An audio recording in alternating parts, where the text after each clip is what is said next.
is that this f of x equals x plus 2, it's, when you're looking at these types of equations, it's kind of synonymous with using y equals. And the reason why I say it's very synonymous with y equals is because on your calculators, what button do you have? Y equals. Let's take out your calculators. Let's look at some stuff today.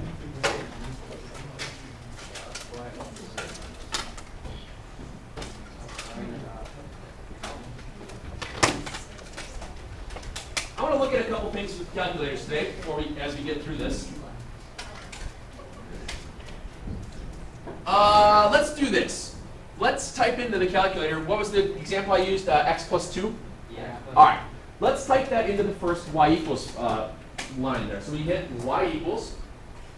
Now, in order to generate a variable, next to the green button that says alpha, see that x, the t, the theta, and the n? That's your variable button. Just press x. Plus 2. And then what button do you think we would press? Very good. You can hit enter, because if you hit enter, then it goes down to the next y equals, because you can still graph multiple lines on the same equation, or the same grid, so it's not a big deal. Now, let me guess, your graph looks weird. No, I just didn't know how to use this on prints. Oh, okay. It wouldn't have gotten you anything. The only thing it would have helped you with is word like adding and subtracting fraction, and that's about it. It's not. Now, he went for the 8. Ah! Now, if you see this, we all should have the idea that your intercept should be at 2, correct? Yes. Now, if you look at his, you guys see how you can't really tell? He needs to zoom in. Well, you don't have to worry about the zoom in, but what happens here is that if you can't see what's going on, or if your axis is gone, or you don't see any tick marks, or the gritter is out there, or there's boxes on your stuff, sometimes you have to reset the system. And this is a very, very common thing that happens. If you drop your calculator, the batteries fall out. If your friend takes your calculator and messes around with it. Are any of you guys in physics? No. Okay. Are any of you guys in chemistry? Okay. You'll probably use the graphing calculator from time to time in chemistry because they plot exponential stuff, which means they're might shift everything to be a first quadrant problem. So you have to understand how to change what's called the window. So what I would do, first of all, to make sure that since we've never graphed with this before, we want to make sure everybody's on the same page, there is a sequence of buttons that we press to reset the calculators. We do the following. Second plus 7, 1, 2. That resets the what's all been stored in the memory for right now. And then we do second plus 7, 2, 2. And it sets it back to its defaults. Now if you just press your graph button real quick, you'll notice you got the little tick marks again. Your graph won't be there, that x plus 2, but you'll have those tick marks on the axis. You see that? So what happens, and that's perfect. What happens here is that sometimes people mess with the windows. They might have stretched it to be a very large screen, so that means you didn't see what was happening around the axis, around the what do you call it, where they meet, X, Y. Origin. Keyword, thank you. Yes, sir. Can you change the increments, like when you hit up and down? For what? Like when No, it's really not beneficial to go up and down with the pointer on the graph itself. There are certain things that I will show you. There are certain buttons you can press to help, I don't want to say just zoom, but we can find what are called intercepts. We can find intersection points and stuff like that. And as we get where we need to know those, I'll show you. But for right now, that up and down really does you no good because you'll notice as you're moving along the graph, you're getting weird decimals. It doesn't say integer value. Okay. So right now we've set our defaults, gone back. If I go back to my stuff here, I had my x plus 2. We looked at our graph and it looks normal. Now, one of the other real nice things about function notation is that we take it a step further. when we're looking at stuff that says f of x equals x plus 2, now you're going to start to see the question. What is f of negative 4? Okay. You're going to see something where it's going to ask you, what is f of negative 4? Well, in this case right now, we have a scenario where we have a function that says f of x equals x plus 2. The next question is, what is f of negative 4? Well, believe it or not, this is nothing more than an input-output problem. It's direct substitution. It means wherever I have an x, I replace it with negative 4. So if I'm using what is f of negative 4, it becomes negative 4 plus 2, which is, and you go on your merry way. That f of x, that negative 4, that f of negative 4, that's your input. It's your x value, and it's spitting out the y value. It's creating your ordered pairs. You've done this in tables before, it's just never seen it within an f of x. Yes, sir? So like the function is plus 2? Yeah, that's it. So all you're doing is you're taking this value, you substitute it in and go. Now, what's really cool about this is that not always are these function equations real simple, x plus 2 and all that. You're going to get those squares. You're going to get everything else in there.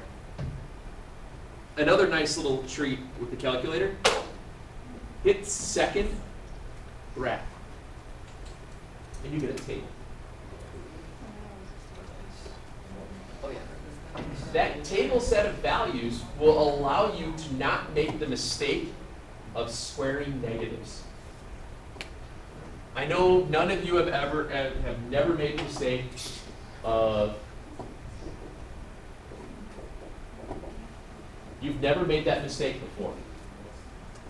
When you typed that in your calculator and you got negative 99 minus 3 and you wrote negative 102. You've never made that mistake before in your lives, have you? We have.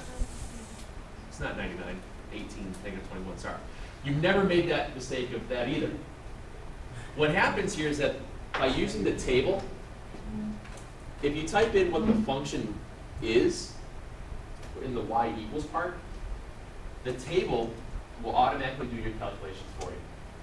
It's just a matter of when you go to your table, I think I asked you guys what negative 4 was. You hit the up button and you look for it. Your f of x generates your y. Your x value generates your y value. There are multiple different ways of getting this input to work. If this was an Algebra 1 class, I'd have you guys, and we were using graphical calculators a lot, I'd have you guys set your tables to start at a certain spot because you can do a table set. You can have your tables go up by quarters, halves, decimal values. You can have them, I think they'll spit out in fraction form for you as well. You can also set them to go in trig values, which is very important second semester when we graph sine, cosines, and tangents. We can do stuff in our calculators in the table values. I saw this one, don't worry, it's not that bad. It's really quite easy. And go from there. So this table set values, how we work with the windows. If you wanted just to look at a first quadrant problem, you can change your window, and that's right here. If I wanted to look at my first quadrant alone, what would be the minimum value for x that I'd want to see? 0. Likewise, what would be the minimum value of y? Yeah. I'd be 10 by 10 just going first quadrant then. And you can do that. Yes, sir? How do you do fractions on this? In what? For the table set or for the... Just fractions. Oh, like the alpha y equals that I told you the first day I gave you the calculator? Where is it? Alpha? What is like u1? That is the, that is for a mixed number. Oh, so it's just y x over 1. Yeah, it'll create a mixed number for you. That's, I usually just use the ND one, or if you put stuff around parentheses, it'll be okay. Okay? Questions about how you can use the calculator at all for this? No, I'm pumped. Let's go. All right. Let's look at a couple of different examples then when it comes down to some more of our function notation. For example, see this one. Oh, multiple choice. You went to Oh, matching? No. It's like spanning. So in this case here, I have 4 functions written up there. I have f of x is 7x minus 12. M of x is 1/2 x plus 4. B of x is negative x plus 5. And R of x is 2x squared plus 3x. Yes? Oh, wait,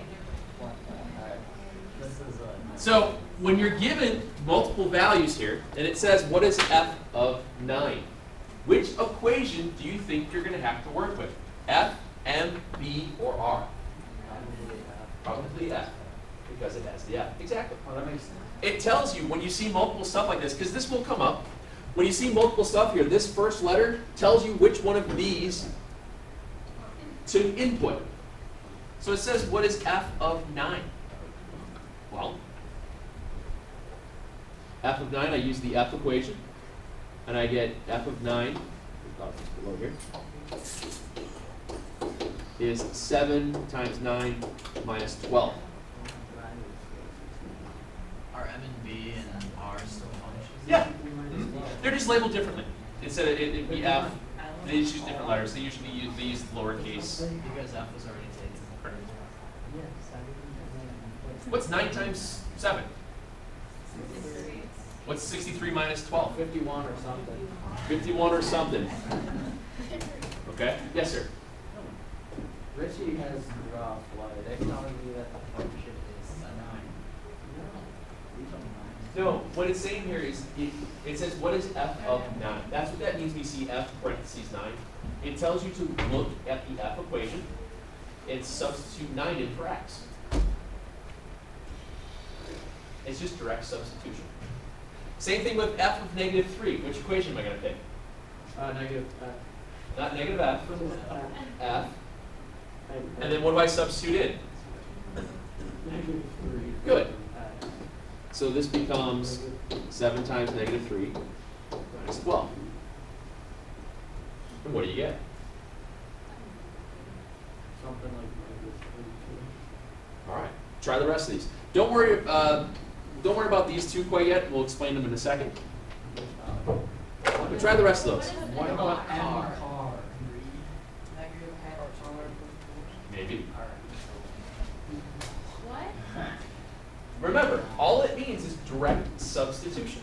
It's just direct substitution. Alright, so car is all together. Car is literally car is literally it's literally a car.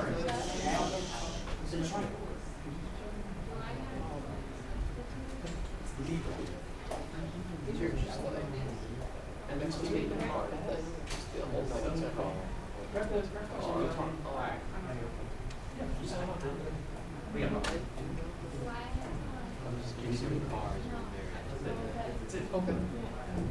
See, you guys always overthink that part. I know. I usually use potato. Today I didn't.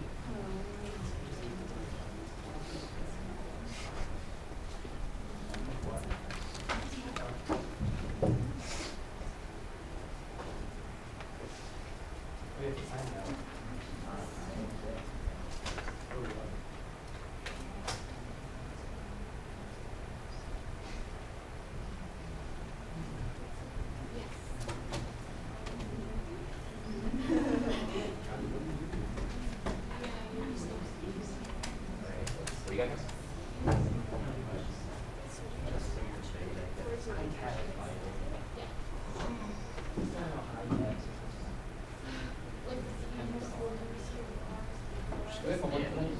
Of course. Remember, guys, it's just direct substitution, okay? This is just direct substitution. Yo, you're overthinking it? No. I didn't know what. I didn't know we had to like connect the B with the R, the R, the M with the M. Yeah. You know what I mean? That first letter just tells you which one to go to. Yeah. That's all. It just tells you which one to go to.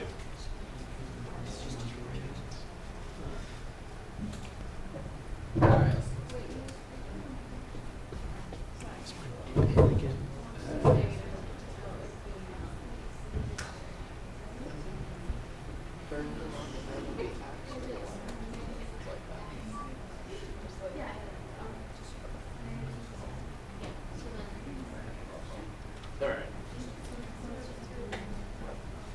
B of 2. Which equation do you go to? B, I think I would agree. So if it's B of 2,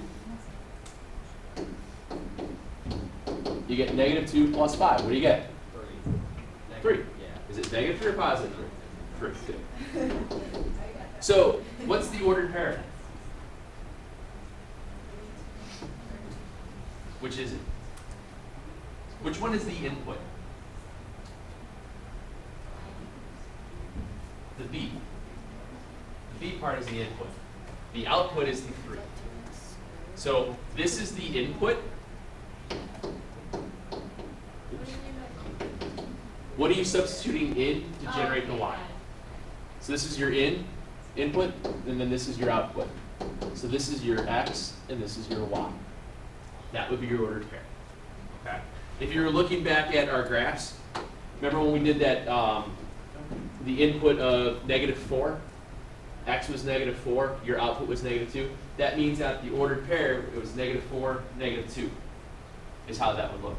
So you'll hear input, output on these things a lot. R of negative 4.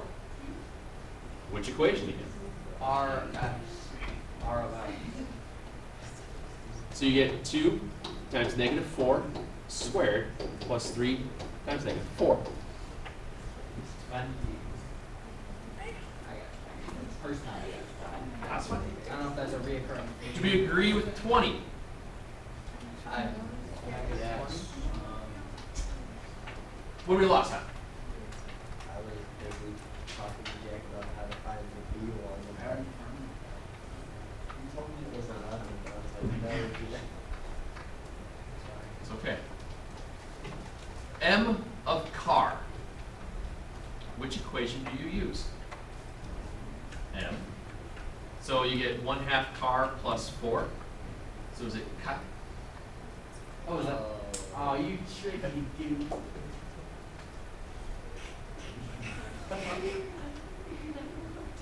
No, but that's. She's dying. I got her on that one. No, all you can do here, and M of car, I mean, it's cheesy. It's just 1/2 car plus 4. Hey, can you do anything else with it? So you have 4.5 No. It's just 1/2 car plus 4. That's it. All I did was direct substitution. Car goes in for X. And I put, did you just get the cut? No. No, it's not the top. It's like, because if you cut an A in half, it's not.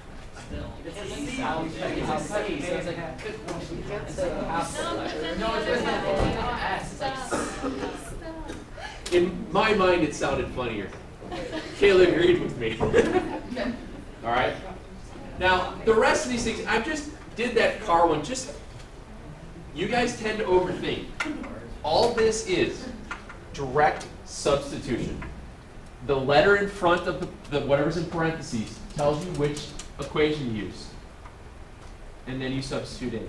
And as we go forward onto these things, they become more and more what we call domain specific.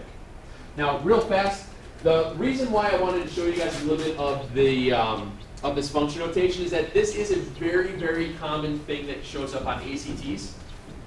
A lot of times on ACTs, what they will do is that they will write something like this. Oh, Illuminati. They'll do something like that. What? Oh, I've so you just do negative 3 squared minus 3 times negative 3. That's exactly what you do. Dude, Instead of it saying f of x, I've seen this on the ACT stuff a lot. It's a very common thing. Pretty sure most of you aren't doing that this year, but you will next year. Don't be surprised if you see something similar like that. It's just one of those common things that pops up there. Yeah, that's all. Now the other part on here that I wanted to show you real quick is what happens if it was b of f of 3. So you just plug in the equations in succeeding order. Which one do you go first? Well, the B one would go first, and then you would. I gotcha on that. Think about order of operations. You see a so whole bunch you of... would go 3 and then F and then B. Correct. You work on the inside out. When you're working with order of operations with parentheses like this, even with a function notation, you start at the innermost and you build yourself out of there. So if it was b of f of 3, what it's asking you to do is figure out what the f of 3 is first, find that value, and then substitute it into b. Okay? So f of 3 gives us what? 21 minus 12? 9? Yeah. So this becomes b of 9, and then b of 9 is Negative 4. -4. We will see more of that as we go further. I just wanted to give, since we were talking about function stuff, I figured I might as well give you guys, plant the seed a little bit of where it's going to go at some point in time. That's so hard. It's not, it's just direct substitution, working from the inside out. Really easy. So, yes sir? For the variable on the left side, are we inserting the number in there and doing that as part of the equation? In Are the we grand finding- scope of things, is that the perfect way of doing it? Yes. Is it the end of the world if you just do this? No, because you're right. If it was f of 9, it should look like f of 9 equals 7 times 9 minus 12. So f of 9 is, what was that, 51? It's not the end of the world if we shorthand it out to just the junk side on the right. Yes, sir? So, m of 4 would be like 7. Exactly. Very good. You take that m of 4, you put it in twice. Figure out what it is for 4, take that value, substitute that in again. Very good. So where does this lead us? This leads us into more of this. Now, this becomes, like I was saying earlier, domain specific. Piecewise functions are domain specific. What is the domain again in the graph? The x values. The domain is what drives where the graphs go. So instead of being 4 different equations across the top, we're going to have one function with multiple equations written into itself. Just like we talked about earlier when I was looking at the overtime rule. If you're working 40 hours and then all of a sudden at overtime it's time and a half. So for X amount of hours up to $40 or up to 40 hours, you're making $10 an hour. So you make up to $400. Then after that, the rate increases for however many hours you work past 40. So it's kind of the same idea here. The number of hours you work, that tells you how much money you get paid. So it's domain specific, dependent upon the X value. Same thing here. What we're doing here is that we're going to have an f of x for all of this. But this x value that's in here, we have to figure out where it fits within the domains. What region does it fit in to what equation we substitute in for. So if I'm looking at here, I've got f of x is either 2x plus 1 when it's between -2 and 6, or it's equal to -x when it's between -8 and -4. So if I want to look at what is f of 0, I've got to figure out where that domain fits. So I'm looking here, f of 0 is my value for x. Which one does it fall into? Does it fall into the blue or does it fall into the red? It falls into the blue. So when I'm working with f of 0, I got to figure out, well, I got to take this 0 value and substitute here. Because that's the equation that the domain tells me to go to. Does that make sense? No? Okay. So f of 0 then becomes 2 times 0 plus 1. 1. So f of 0 is 1. Okay. Same idea. F of -7. F of -7, I look at the -7 for my domains for my two equations, and I figure out which one does it fall under. Does it fall under the blue, or does it fall under the red? Red. It falls underneath the red. Very good. So that means I take this -7, and I substitute into that equation, because the domain told me to. It's not allowing me to drop in the elements, it's telling me to drop in here. Okay? So that means what is f of -7 is negative times -7, which is 7. It tells me which one to filter it into. If You get, yeah. I don't get that. How Okay. what tells you? You remember domain and range, correct? You remember domain is your x values? So these are your domains. All right? These are your domains that you're looking for the x values to occur in. So if f is -7, does it fall into this parameter or does it fall into this one? It falls into the red. I thought those were also possible equations that you could plug into. They are, but it depends on what the domain, it depends on, this tells you which one to pick. No, but I thought that the domains were possible and I was just. Oh, you were thinking to graph something like I was that? kind of gone. Okay, that's fine. It wasn't. Sorry. That's fine. Got it. So now that's how you figure those out. Now, it also works with, well, f of -3. Does that fall into the blue or the red? Red. Blue, red. Red. Negative neither. Very good. It's not there. It's not in the domain. It's not in there. There's -3 isn't in this domain. Oh. -3 isn't in this domain, is it? It's not mean. That's awesome. It's awesome. So if it can't occur, what do we say?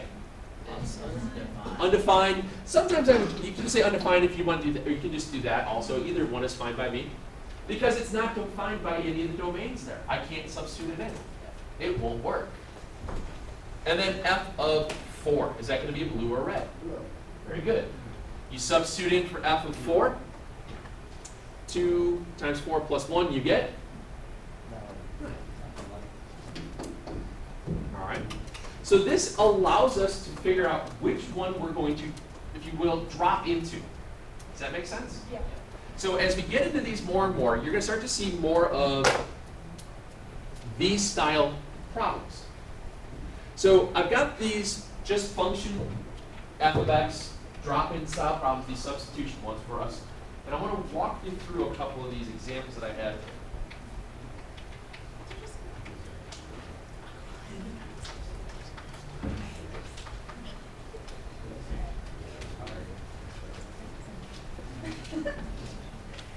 I thought I had more of these.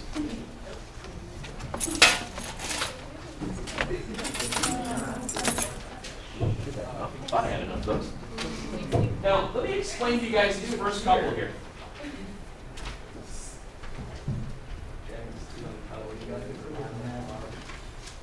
Let's try out the music, guys. When do you think you're going to pick your shirt? Speaking of which, do we have enough of them for you guys? So, take a look at this first group up top here. It says, what is f of 2? Obviously, that means we have to look at the f equation. Do we agree? Now think about the domain. 2. Is that less than or equal to 0, or is that greater than 0? It's greater than 0, so what's your answer? 2. It's 2. Your answer is 2 if x is greater than 0. Well, is x greater than 0? Yeah. Yeah, your answer is 2. So 1 equals 2. No, f of 2 equals 2. Question number 1 equals 2. Question number 2 equals. But would f of 1 equal to Bless you. 0? Yes. So these are just basic. Yeah. Same thing here. F of -4. Is that greater than 0 or is it less than or equal to 0? It's less than or equal to 0, so that means f of -4 equals 3. Okay? H of -2. Well, that means I have to look at the H equation. And I'm looking at -2. Is that less than or equal to -2 or greater than -2? Yeah, so I'd have to use the top one. So half of -2 minus 4. What this is allowing us to do is just figure out which one of these things it drops into. And it should be a very quick problem. Yes, sir? What's the significance of these functions? I mean, you're just pulling them out of your butt. Well, these I pulled out of the book. But what happens here tomorrow, what we're doing is we're graphing these. And then on Thursday, we do the real world problems with these and the, what do you call them? The shading ones, the inequalities. And this just jumps down to, if you ever had to buy anything in bulk, you know, if you ever had to go make copies, for 20 copies it's a nickel, for 30 copies it's 4 cents, for 50 copies it's 2 cents.